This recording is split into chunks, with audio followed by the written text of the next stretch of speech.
The morning sweep. Every morning, Maya opened her apartment windows to a pale, patient light and a city that had not yet learned to hurry. The skyline was a rehearsal of lines, glass and concrete rehearsing the day and below. The courtyard breathed in a rhythm of footsteps and distant conversations. She had learned. Over years of juggling deadlines and relationships and the small crises that come wrapped in polite email subject lines, that life's chaos never required a dramatic answer. It required a quiet fidelity to small practices. She kept two rituals, an interior sweep and an exterior tending. Inside, she cleared the surfaces that held yesterday's residue, the coffee mugs that felt like bookmarks in her day, the unread notebooks that leaned on the shelf like impatient students, the digital noise that accumulated in the form of unread notifications. She did not tidy with the fury of denial. Instead, she cleared with attention, naming each object's brief role and then letting it return to its proper place. This was not an act of avoidance. It was a deliberate practice of clarity. The inner sweep was less about erasing the past than about making room for what was present. Outside, in the small courtyard that sat between her building and the one across the lane, she tended a single pot of rosemary. The herb was ordinary in its needs: sunlight, water, a little soil, but it demanded punctuality. Maya swept the tile every morning with a soft broom, removing the dust that the city's breath left behind. Sometimes a neighbor joined her for a nod.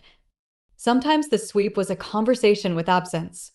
The courtyard, when clean, seemed to listen better. It amplified small sounds, the scrape of metal on tile, the distant laughter of a child that otherwise would have been muffled by clutter. There was a philosophy embedded in these acts.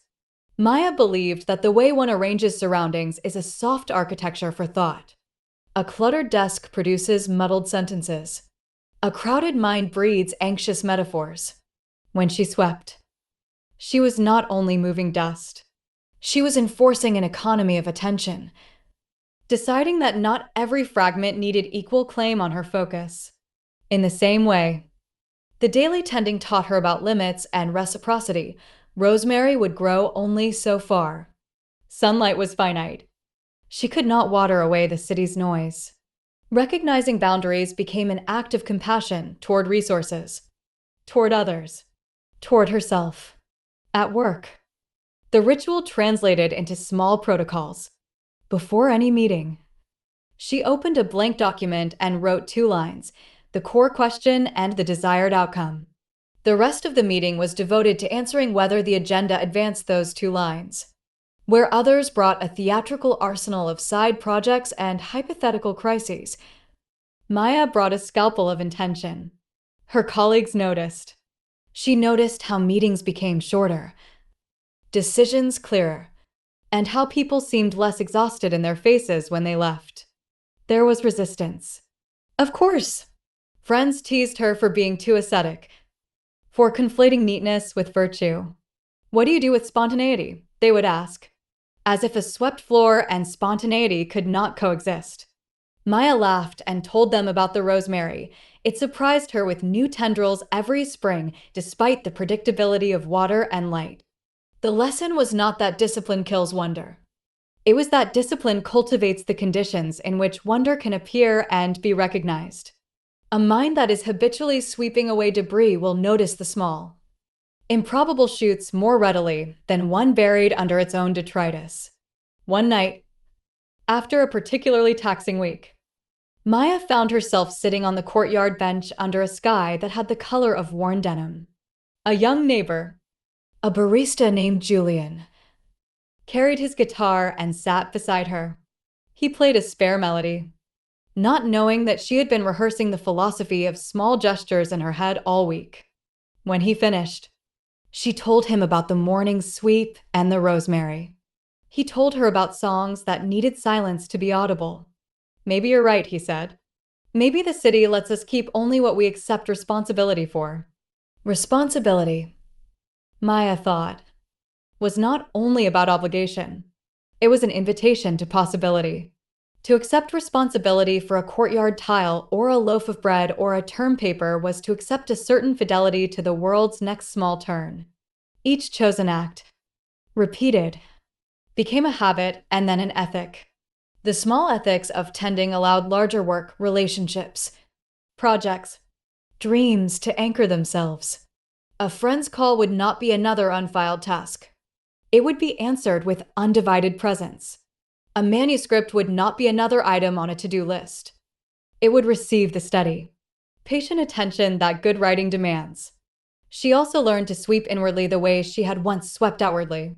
Regret, she realized, was like dust that settled into corners, making the rooms of the heart smaller. She learned to name regrets, to acknowledge them without letting them overstay their welcome. She practiced reshelving memories into gratitude or lessons rather than letting them clutter her present. This was tedious work sometimes, less cinematic than a sudden epiphany, but more durable. The mind, like a courtyard, required the daily discipline of attention. Years passed and rituals deepened. The rosemary matured into a generous bush. It sent a small cathedral in the courtyard on windy mornings. The city around her changed new storefronts, the occasional shuttering of old ones, but the basic truths of her practice remained. Clean interior spaces allowed clearer thinking. Clean exterior spaces invited better conversation. The sweeps were small commitments to continuity, an insistence that the next morning would be met with readiness. On a spring morning, she found a note tucked into the rosemary pot. "Thank you for the quiet," it read. In a careful hand. She smiled, swept the tile, and replied on a scrap of paper, "Quiet shared is also a kind of conversation." She tied the note to the pot with a string and set it in the sun. There was no final revelation, no dramatic transformation. The practice simply continued: light, broom, rosemary, attention. Each day folded into the next like a series of careful pages. The world kept its urgencies and its griefs, its small victories and disappointments. But the place from which she met them, the inner room, the courtyard, was clearer. Maya discovered that cleanliness, whether of interior or exterior, was not a denial of complexity, but an invitation to receive it more fully. She swept not to erase life, but to create a steadier surface upon which life could be read. That morning, as the city began to stir, she swept a small circle in the courtyard, let the rosemary catch the sun, and walked back into her apartment ready to begin. Vocabulary for learners: fidelity, faithfulness to a person, cause, or belief demonstrated by continuing loyalty and support. She approached her research with fidelity, returning to the same questions until they yielded clarity. Residue, a small amount of something that remains after the main part has gone or been taken away. After the conference, a residue of emails lingered that she needed to address. Clarity, the quality of being clear and easy to understand. Clearness of thought. The professor's explanation brought clarity to an otherwise confusing theory. Economy of attention, a disciplined allocation of mental focus to what matters most. Practicing an economy of attention helped him prioritize his tasks without becoming overwhelmed. Reciprocity, mutual exchange. Responding to a positive action with another positive action. Their collaboration thrived on reciprocity. Each contribution was met with equal care.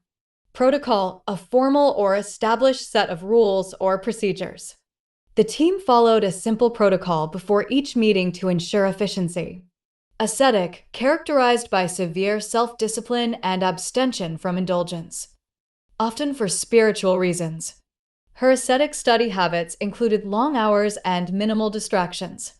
Fidelity, ethical sense, a moral commitment to uphold duties and responsibilities. His fidelity to the community was evident in the time he devoted to volunteering. Tendril, a thin, spiraling stem produced by climbing plants that helped support them. The young vine sent out a tendril that wrapped around the trellis. Improbable, not likely to be true or to happen. Unexpected. The garden produced an improbable bloom in the middle of a harsh season. Detritus, loose fragments or particles resulting from disintegration or wearing away. Debris. After the party. The detritus of paper cups and wrappers needed to be cleared. Protocol, alternate nuance, the accepted or established code of procedure in any group. He learned the diplomatic protocol before attending the international meeting. Shelve, verb, to place on a shelf. To postpone or set aside an idea or project. She decided to shelve the less urgent proposals and focus on one central initiative. Fidelity, habitual practice, consistency in maintaining a practice or routine. The writer's fidelity to a daily schedule produced a steady output of work. Tactility, the quality of being perceptible by touch. Sensory connection to the physical world. She appreciated the tactility of paper after years of working exclusively on screens.